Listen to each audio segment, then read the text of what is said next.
Hi everybody, Dr. Eleanor Stein here, asking the question, are we who have connective tissue disorders and are hypermobile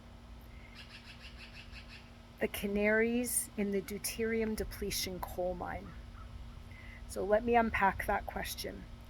Deuterium is a naturally occurring isotope of hydrogen, and instead of one proton in the nucleus, it has a proton and a neutron. So it has twice the size and the mass of a hydrogen ion. It's naturally occurring. We get it through food and water. And deuterium has some very important purposes in the body. The hydrogen bonds of deuterium are very strong, and so it's more prevalent in connective tissue, things that we need to be strong and to support us.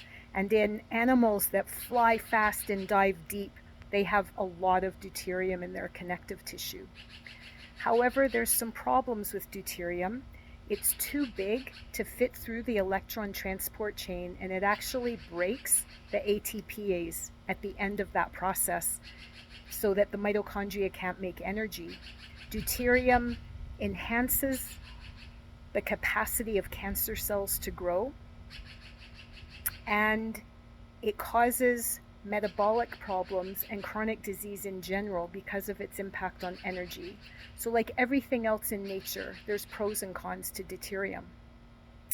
I started learning about it about a year ago, and like everything else, I decided, let's try depleting deuterium. You do this by buying water, which is specially manufactured to have less deuterium in it than, say, typical drinking water.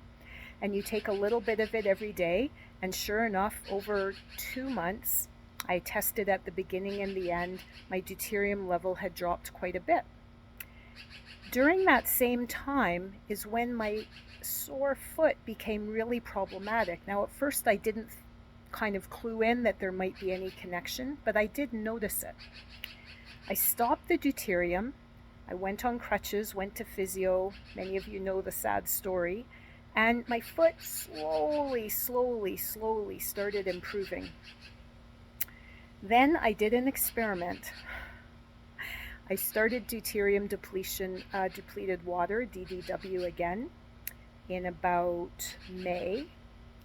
And by mid-June, my foot had fallen off a cliff. All the progress that I had made since February seemed like it disappeared overnight, and I was back in a pretty severe pain situation. So that's what we call a N of 1 experiment. N equals the number of people in the experiment, and there was just me. I had a foot problem already, probably related to my connective tissue laxity problem. I started the deuterium depleted water. It got a lot worse. I stopped the water. It very gradually got better. I started the water again. It fell off a cliff. I've now been off the deuterium depleted water for about a month, and actually my foot is making progress. I'm also getting some additional treatments, which I'm sure is contributing. I don't want to do any harm with the information I put out into the community. I put information out about deuterium. I've had an expert webinar, which some of you may have attended. I've talked about deuterium depletion in my membership live sessions. And I have a podcast coming up. I think it's sometime in September. It's going to be released with another world expert on deuterium depletion as a strategy for treating cancer. I want to make sure that any doubts I have about side effects, even though they're not published in the medical literature, because possibly we with connective tissue disorders are the canaries. So I want to make sure you're aware of this potential pitfall of deuterium depletion for possibly this very specific subgroup of people. I would love to hear your experience if any of you have tried deuterium depleted water, who happen to be hypermobile, and if you've had any problems with it. Look forward to your comments.